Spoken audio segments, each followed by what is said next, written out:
Pontiac.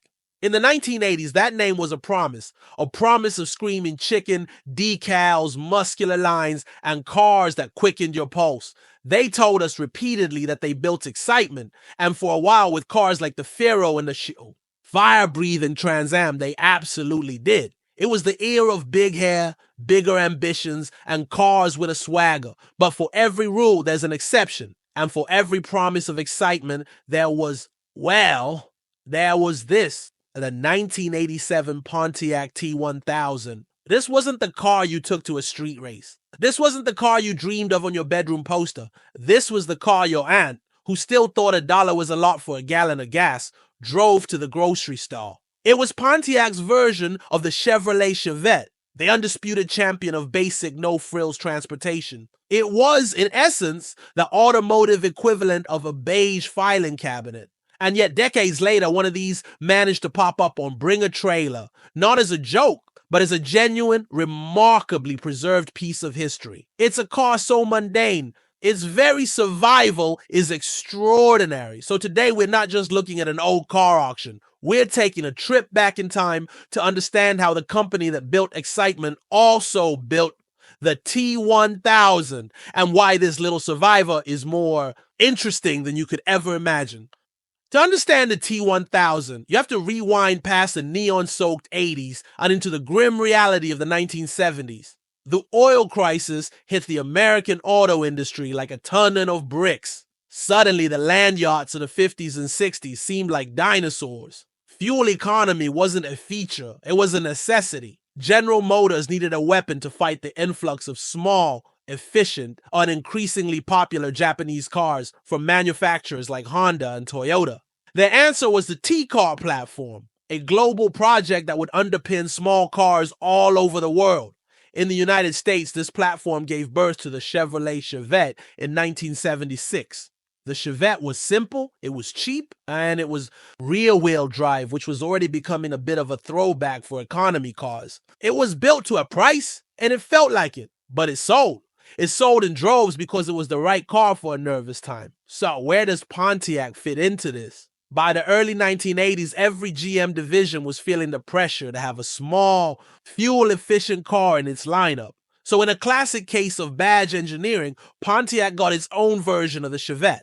They initially called it the Pontiac Acadian in Canada, and then in 1981 it landed in US showrooms as the T-1000. They barely changed a thing. A new grille, different taillights, some badges, and that was about it. It was a Pontiac in name only. And this was the challenge for Pontiac's marketing department. How do you sell a car that is the absolute antithesis of your brand's image? How do you inject excitement into a rebadged Chevette? The short answer is, you don't. While the rest of the showroom was screaming performance, the T-1000 just sort of whispered practicality, which brings us to this specific survivor, a 1987 model, the final year of production for the T-1000. And honestly, just look at it. It's a time capsule. With only 68,000 miles on the clock, it's a window into what loaded meant for a bottom-tier economy car in the late 80s. Let's talk about performance, or perhaps the conspicuous lack of it. Under the hood is a 1.6-liter four-cylinder engine. This mighty power plant produced a staggering 65 horsepower. 65! To put that into perspective, the base model of a modern Honda Fit has more than double that. This T-1000 is equipped with the optional 3-speed automatic transmission, which takes that modest power and dutifully, if sluggishly, sends it to the rear wheels. The article on Car and Driver put it perfectly. They referenced the T-1000 from the movie Terminator 2, the relentless, unstoppable killing machine. And then they pointed out that T-1000, the liquid metal cop played by Robert Patrick, could probably run this car down on foot without even breaking a sweat. It's hilariously, painfully slow. 0 to 60? Eventually. Maybe if you're going downhill. With a tailwind.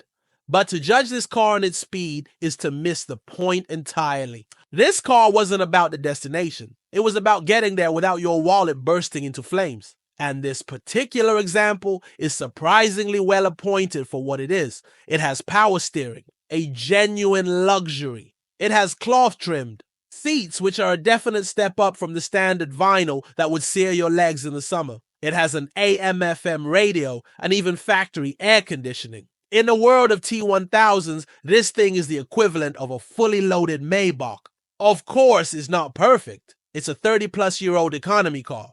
The listing mentions some wear and tear and some collision damage from 3 decades ago. The rebuilt transmission is apparently a bit lazy shifting into reverse. It's not a concourse queen, but it was never meant to be. It was meant to be a disposable appliance, and that's what makes its survival so compelling. The writer at Car and Driver makes another brilliant point. This car has a future, and it might just be in Hollywood.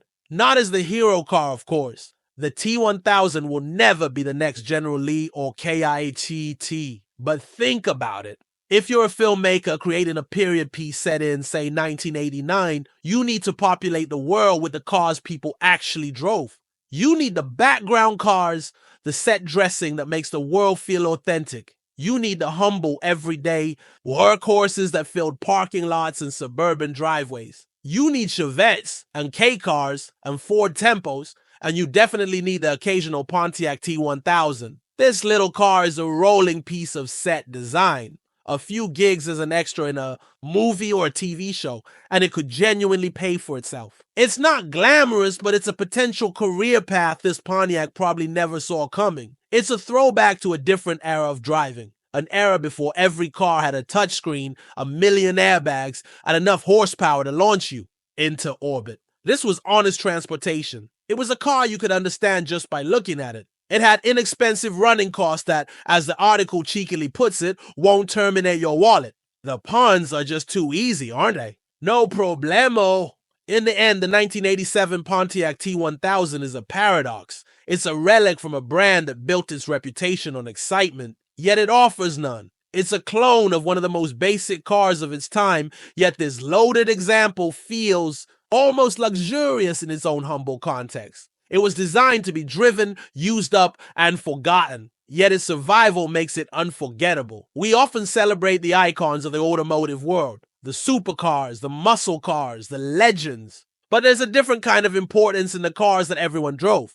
The cars that took us to school, to work, to the movies to watch Arnold Schwarzenegger classics. They are the fabric of our collective memory. This little Pontiac is more than just a rebadged Chevette. It's a testament to a time when good enough was truly good enough. It's a reminder that not every car has to be exciting to be significant. Sometimes just enduring is the most exciting thing a car can do. So hasta la vista, T1000. Thanks for sticking around.